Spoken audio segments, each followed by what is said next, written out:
While it is impressive that the Bears' running average per game is more than 100 yards over where it was through 2 games last year, what's most impressive is where they stand.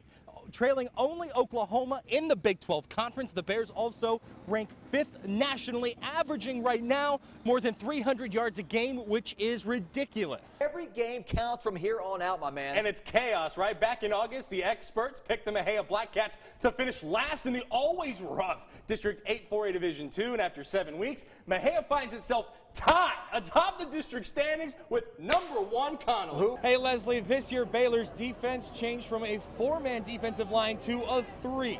And James Lockhart, James Lynch, and Bravion Roy started all 13 games during this season. And if you hear from defensive coordinator Phil Snow, those 3 were the biggest contributors in the starting 11. Jalen Hurts has stepped right in. Yeah, that's the College Football Playoff Committee on the Sooners. This week's opponent for Baylor was likely the national game of the week. 9-0 meets 8-1. Number 12 hosts number 9. The Big 12's top scoring offense faces the Big 12's top scoring defense. There are tons of fascinating storylines Saturday night when Baylor faces Oklahoma in Waco. Kurtis, what do those fans have to say?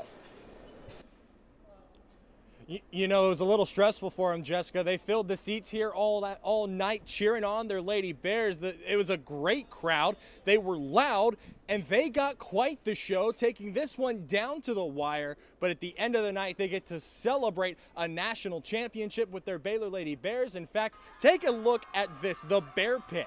More excited than anyone I've seen tonight. The football program at UMHB is the only one implicated in this 14-page report from the NCAA Committee on Infractions. But those sanctions will wipe out as many as 29 wins from 2016 and 2017. If you're looking for the motivation here in Holland this year, look no further than the backs of their practice jerseys. TCB, meaning take care of business. It's a new team slogan after last year's second-round playoff game saw them looking too far ahead. And it's been a whirlwind the last few weeks for the Lady Bears, and today they got a congratulatory hug, this time from their leaders here at home.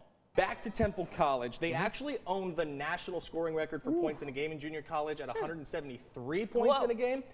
It's not the school record. The school record is 174. Whoa. But it did not come against a Division I opponent. So the school record is higher than the national record, but they both live here in Temple. Yeah, Nick, it is a huge win. That basically makes sure that not only Cameron gets to wear their dark jerseys in the first round, which with the district they're paired in is a huge deal, they get to avoid Grandview, they get to avoid Whitney in the first round. And if you want to know how recently this game went final, the Yeomen haven't even been able to celebrate with the bell yet. 31-3 is the final tonight.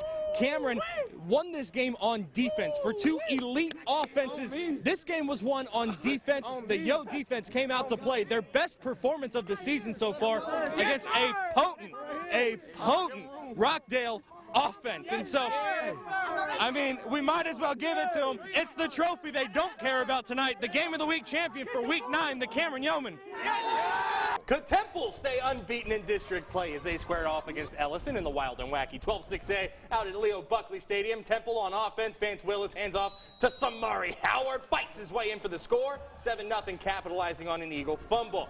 After another Ellison turnover, Wildcats back to work. Willis pumps and finds Tyson McGannon. Beautiful catch, stretches for the goal line. It's 14-0. Later in the half, Willis fakes the handoff, play action, keeps it himself, and watch the drop stick on Devorian Thompson. 21-0 at that point. Man. Let's go to the big board. Looks like Temple's going to roll in this one. 57-30 in the fourth. Well, through 8 games, the Baylor offense has turned the ball over 10 times. That's an average of 1.25 per game, which isn't bad. That's even down from 1.5 through 13 games last year.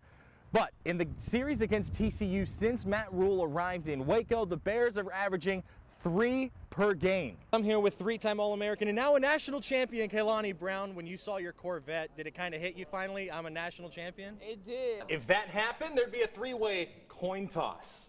You know, classic to decide seeds 2 through 4. Just like we all figured, Brownwood had all it had to do was win or lose by less than 14. They're the 2 seed. That pushes China Spring down to the 4. Well, the AP even pointed out this afternoon that the last time Mulkey won this exact award, they won a national championship in 2012. It was their most recent Final Four appearance until this year. When Brad Talbert took over at Holland, the Hornets had never been to the 4th round and never won more than 12 games in a season. When Ronnie Porter took over at his alma mater, Troy, the Trojans hadn't been past the 3rd round, nor had they won more than 11 games in a year. This week, both have made and will look to keep writing their school's record books. We introduced a lot of you in Central Texas to Nalissa Smith, the high school All-American with McDonald's, Jordan Brand, and countless other awards she racked up at East Central High School in San Antonio before heading to Waco. The true freshman had a stellar performance, was one of 7 Lady Bears players to play in each game in this Final Four,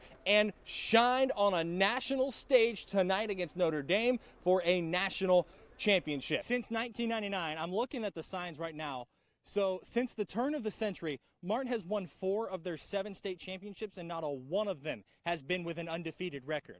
So there's one reason why I think this says a lot more about Holland than it does about Mart, is because with Mart, it's just the next game. For Holland, you needed something to inspire that confidence, that belief in the team, because they believed in themselves. We saw in the crowd tonight that the buzz in this town is real. Baylor rattled off the game's final 21 points to take a 45-27 win over Oklahoma State Saturday. In fact, in the first half, Charlie Brewer was sacked 4 times. And if you want to see where the adjustments came in the second half, Brewer didn't take a single sack on the way to the win. He made some noise tonight. Tell me about it. He made some noise because here's what happened. In 8-3A Division II, if Rogers beats Clifton, that locks it up. The winner of Hamilton and Florence gets the 4 seed, Clifton's the 3, Lexington the 2, Rogers the 1. Well, Clifton just went in. They didn't care. And they just beat Rogers, 9-0 Rogers. And now, Coach, Coach Chuck Caniford's on the line with us tonight. Coach, you guys get a big win on the road tonight. You lock up the 2 seed for your guys tonight. What did you see that you liked? Well, I think, for one thing, we played really, really hard.